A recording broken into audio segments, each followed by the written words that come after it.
Hello बच्चों, कैसे हैं आप लोग? बढ़िया, मस्त। चलिए, अच्छा रहना चाहिए आप लोगों को। मस्त रहिए, खुश रहिए और खूब मन लगा के पढ़ाई करें। चलिए, आज हम लोग क्या सीखने वाले हैं भाई? आज हम लोग सीखने वाले हैं मीटर ब्रिज। ये आपके क्लास 12th में है, जो बोर्ड एग्जाम में आ सकता है और नीट एग्जाम में आ सकता है और जेई में आ सकता है। दैट मीन्स जो 12th लेवल के आप कॉम्पिटिटिव एग्जाम देने जा रहे हैं, कुछ बच्चे बीएससी भी देते हैं, सेंट्रल यूनिवर्सिटी वगैरह में एंट्रेंस टेस्ट, उनके लिए भी है। चलिए पढ़ाते हैं आपको। देखा जाए, ये स्ट्रक्चर हमने मीटर ब्रिज का बनाया है। मीटर ब्रिज को बेटा स्लाइड वायर ब्रिज भी बोलते हैं। इसलिए बोलते हैं क्योंकि ये देखिए बी पॉइंट से एक गर्मामीटर लगा है, उससे ये देखिए एक एरो बनाया हुआ है। ये जो एरो है बेटा, ये जाकी बोला जाता है। ये मूव कराते हैं इस वायर पर। इसको क्या करते हैं? मूव कराते हैं। इसको यहाँ से लेकर के 0 से लेकर 100 तक मूव करा सकते हैं। ये 0 से 100 क्या है बेटा? 0 से 100 सेंटीमीटर। इसका मतलब ये पूरा जो वायर यहाँ पे लगा है वो 100 सेंटीमीटर का वायर है। 100 सेंटीमीटर मतलब 1 मीटर। और ये वायर के ही नाम पे इसका नाम है मीटर ब्रिज। ये 1 मीटर का वायर होता है और इसी वायर पर जो ये हम जाकी घुमा रहे हैं, इसको इधर उधर करके हम इस गैल्वेनोमीटर में डिफ्लेक्शन 0 करते हैं। गैल्वेनोमीटर में जिस पॉइंट पर डिफ्लेक्शन 0 हो जाता है, उसी पॉइंट को यहाँ पे हम डी पॉइंट कंसीडर करते हैं। और इस पॉइंट से एक तरफ का लेंथ L ले लेंगे और दूसरे तरफ का लेंथ क्या ले लेंगे? 100 माइनस L। टोटल लेंथ कितनी है? 100 सेंटीमीटर। तो दो बातें समझ में आई। एक तो ये जो वायर है, इसी से सारा काम होना है। इस वायर की लंबाई होती है 1 मीटर और इसी 1 मीटर लंबाई के वायर के कारण इस ब्रिज का नाम मीटर ब्रिज पड़ा है। और इसका दूसरा नाम स्लाइड वायर ब्रिज इसलिए पड़ा है क्योंकि इसी वायर पर हम इस जाकी को स्लाइड करके देखेंगे कि जहां पर डिफ्लेक्शन 0 हो रहा है वो पॉइंट कौन सा। तो स्लाइड करने की वजह से इसका दूसरा नाम हो गया स्लाइड वायर ब्रिज। समझ में आ गई बातें? क्यों पढ़ा? अब दूसरी बात क्या है कि ये किस प्रिंसिपल पर काम करता है? तो ये बेटा व्हीटस्टोन ब्रिज के प्रिंसिपल पर काम करता है। व्हीटस्टोन ब्रिज प्रिंसिपल पर ये काम करता है। अब कुछ बच्चों को ये भी नहीं पता होगा कि व्हीटस्टोन ब्रिज क्या होता है, और पता है काफी लोग जानने वाले हैं। चलिए तो देखते हैं। तो बेटा व्हीटस्टोन ब्रिज का स्ट्रक्चर इस तरह का होता है।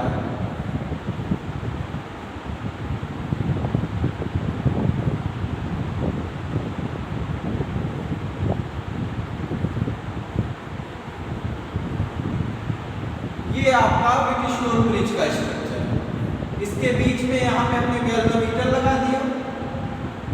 ये रजिस्टर P, ये Q, ये R और ये S, इसके अक्रॉस हमने पोटेंशियल डिफरेंस अप्लाई कर दिया। ये बेटा जो स्ट्रक्चर है, ये है गैल्वेनोमीटर ब्रिज का स्ट्रक्चर।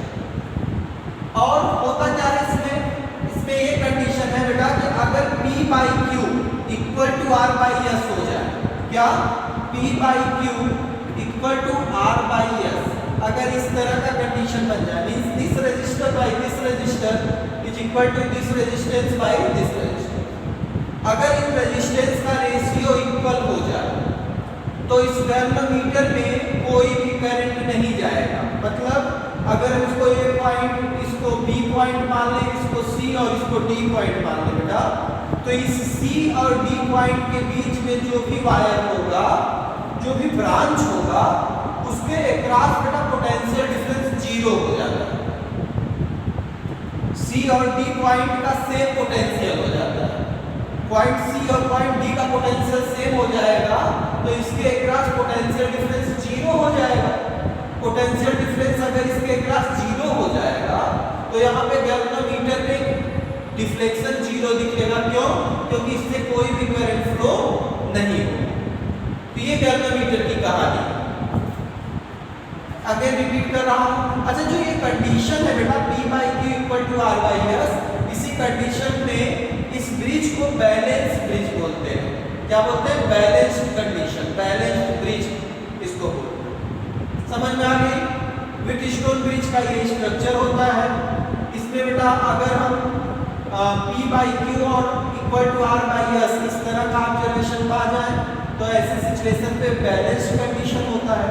और ऐसे सिचुएशन में मिलेगा क्या? इस पॉइंट और इस पॉइंट का पोटेंशियल सेम हो जाएगा। पोटेंशियल सेम होने का मतलब इनके बीच में कोई पोटेंशियल डिफरेंस नहीं रहेगा। और अगर कोई पोटेंशियल डिफरेंस नहीं रहेगा, इसमें से कोई करंट नहीं जाएगा, गैल्वेनोमीटर में डिफ्लेक्शन नहीं होगा। ओके, 1 मिनट कैमरा चेक करें।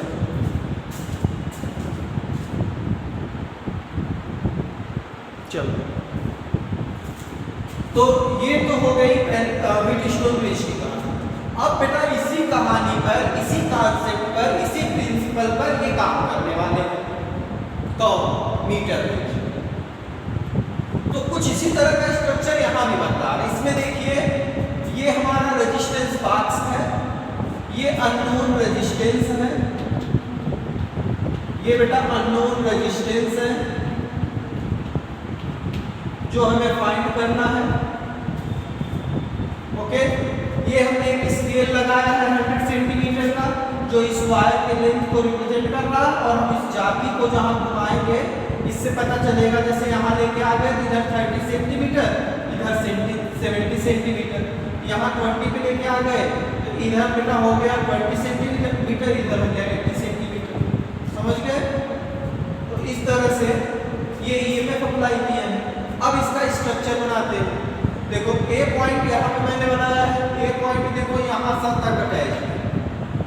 ए पॉइंट अगर इसको हम देख रहे हैं यहाँ पे, बी पॉइंट ये है बेटा, तो ए और बी के बीच में रेजिस्टेंस बॉक्स।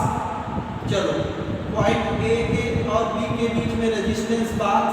रेजिस्टेंस बॉक्स का क्या काम है? इससे हम जितना रेजिस्टेंस चाहेंगे यहाँ पर अप्लाई कर सकते हैं। तो ये बेटा तो जो रेजिस्टेंस हम चाहें यहाँ अप्लाई कर सकते हैं, मतलब ये अननोन रेजिस्टेंस है। ये जो रेजिस्टेंस है ये पहले से पता, हम इसको कुछ भी रख सकते हैं इसके कंडीशन के कारण। ये बेटा बी और ये पॉइंट बी हो गया। देखो बी यहाँ से यहाँ तक सेम है, बी हो गया। और इसका दूसरा पॉइंट देखो ये कनेक्ट हो गया यहाँ तक सी तक, तो ये पॉइंट सी हो गया। तो बी और सी के बीच में, बी और सी के बीच में ये हो गया unknown resistance, unknown resistance. Okay, उसके बाद अब सी और डी के बीच में ये लेंथ, मतलब ये एक वायर है, इसका इतने लेंथ का रेजिस्टेंस होगा।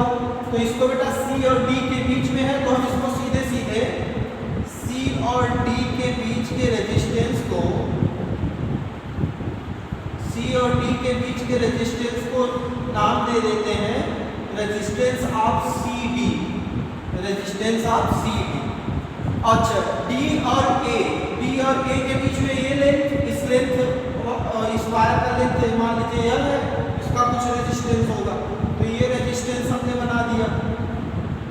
ये रेजिस्टेंस कितना हो जाएगा भैया? ए और डी के बीच में, जिसको हमने लिख दिया आर ए डी, आर। और बी और डी के बीच में मैंने क्या किया है? गैल्वेनोमीटर कनेक्ट किया है। ये देखो बी और डी के बीच में गैल्वेनोमीटर कनेक्ट है, गैल्वेनोमीटर कनेक्ट। अब बेटा अगर R by R A D equal to unknown resistance by R C D, R by R A D equal to unknown resistance by R C D, unknown resistance by R C D. अगर ऐसा होगा तो ये condition कौन सा हो जाएगा? Balance condition. Balance condition में क्या होता है? इस पॉइंट और इस पॉइंट पर पोटेंशियल सेम हो जाता है, मतलब B पर पोटेंशियल और D पर पोटेंशियल सेम हो जाएगा। अब बेटा इसके अक्रॉस अगर पोटेंशियल डिफरेंस नहीं होगा तो गैल्वेनोमीटर का डिफ्लेक्शन 0 होगा। तो हम लोग क्या करते हैं, इस जॉकी को चलाते हैं इस वायर और ऐसा पॉइंट खोजते हैं जहां पर इसमें डिफ्लेक्शन 0, उसको नल पॉइंट बोलते हैं बेटा। गैल्वेनोमीटर में जहाँ डिफ्लेक्शन 0 और जहाँ 0 आ जाता वहीं पे रुक जाते हैं। तो 0 आ गया, इसका मतलब कि ये जो रेशियो है ये सेम होगा, तो ये रेशियो बेटा सेम है। तो यही कंडीशन हो गया। अब इसमें अगर आप ध्यान दीजिए तो ये R, ये रेजिस्टेंस पार्ट्स वाला जो रेजिस्टेंस है ये तो हम अपने अकॉर्डिंग फिक्स किए हैं, मान लो इसको हमने 10 ओम फिक्स किया है। और RAD ये रेजिस्टेंस हमको कैसे पता चलेगा? इसके लिए बेटा आपको एक हमने बताया है, रेजिस्टेंस इक्वल टू होता है rho L by A. Resistance equal to होता है रो एल बाई ए, मतलब रेजिस्टेंस किन किन चीजों पे डिपेंड करती है? 3 चीजों पे डिपेंड करती है, resistivity, length of wire and cross section area of wire. तो ये बेटा जो हमने यहाँ पे वायर लिया है, ये जितना मोटा लेना था वो ले चुके हैं, मतलब उसकी मोटाई को अब चेंज करने वाले हैं नहीं हम। तो मोटाई अगर चेंज नहीं करेंगे मतलब क्रॉस सेक्शनल एरिया हमारा चेंज नहीं होगा। और रेजिस्टिविटी की बात कर लें तो रेजिस्टिविटी बेटा टेम्परेचर पे डिपेंड करती है, यहाँ टेम्परेचर तो चेंज कर नहीं रहे हैं, इसका मतलब रेजिस्टिविटी भी फिक्स होगा। तो कहने का सेंस ये है कि रेजिस्टेंस सिंपल डिपेंड किस पे करने वाला है इस कंडीशन में? लेंथ पर डिपेंड करने वाला है। मतलब लेंथ ज्यादा रेजिस्टेंस ज्यादा, लेंथ कम रेजिस्टेंस कम। समझिएगा, लेंथ ज्यादा तो रेजिस्टेंस ज्यादा, लेंथ कम तो रेजिस्टेंस कम। इसका मतलब कि बेटा ये जो हमें लेंथ पता चल रहा है, जहां ये डिफ्लेक्शन होगा, मान लीजिए इतने पे डिफ्लेक्शन होगा 20 सेंटीमीटर पे, तो इधर से 20 सेंटीमीटर, तो इधर से कितना? 80 सेंटीमीटर। तो इसका मतलब अगर ये 20 सेंटीमीटर तो ये कितना? 80 सेंटीमीटर। तो हम क्या कर रहे हैं? रेजिस्टेंस के जगह पर लेंथ रख दे रहे हैं। समझ गए क्यों? क्योंकि रेजिस्टेंस किस पे डिपेंड कर रहा है? लेंथ पे डिपेंड कर रहा है। तो इधर 20 सेंटीमीटर रख दिए, इधर 80 सेंटीमीटर रख दिए।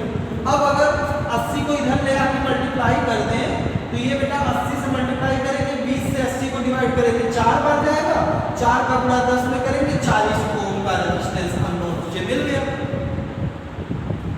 समझ गए?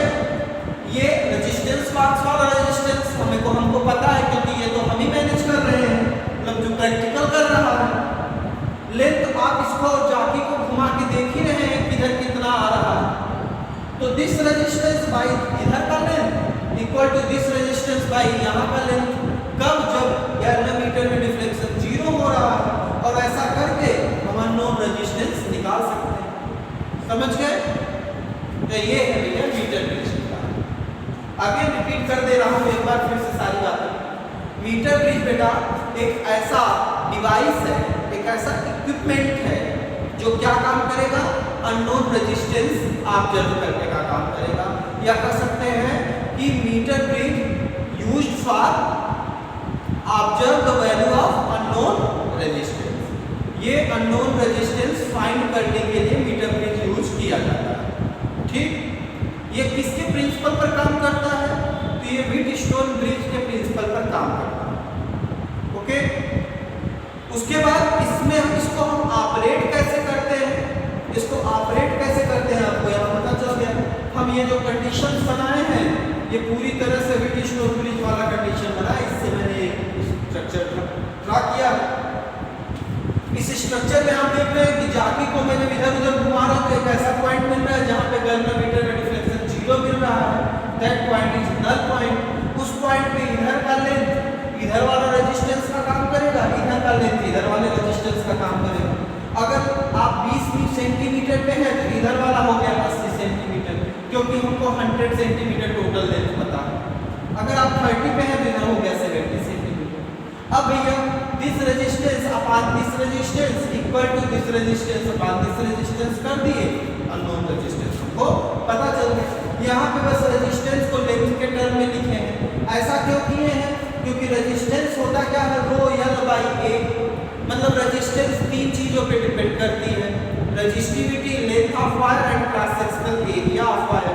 तो इसमें बेटा रेजिस्टिविटी चेंज नहीं होगी क्योंकि टेम्परेचर वगैरह तो हम चेंज कर नहीं रहे। क्रॉस सेक्शनल एरिया नहीं चेंज होगा क्योंकि वायर का जो मोटाई या मोटा या पतला जो देना था हम ले चुके हैं। ठीक, उसको चेंज नहीं कर रहे। मतलब लेंथ जाकी से हम चेंज कर रहे हैं, इधर जा रहे हैं, उधर जा रहे हैं, इधर जा रहे हैं, उधर जा रहे हैं। लेंथ पर रेजिस्टेंस डिपेंड कर रहा है, मतलब जितना लेंथ उतना यहाँ पर रेजिस्टेंस, तो लेंथ का वैल्यू रख दिए और हम इसको तो करने का मतलब मैंने आपको ये समझा दिया कि ये होता क्या है, किस प्रिंसिपल पर काम करता है और इसका एप्लीकेशन कैसा है। ओके,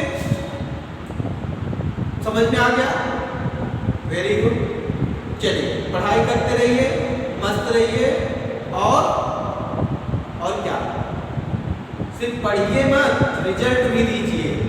चलिए ठीक है, अगले वीडियो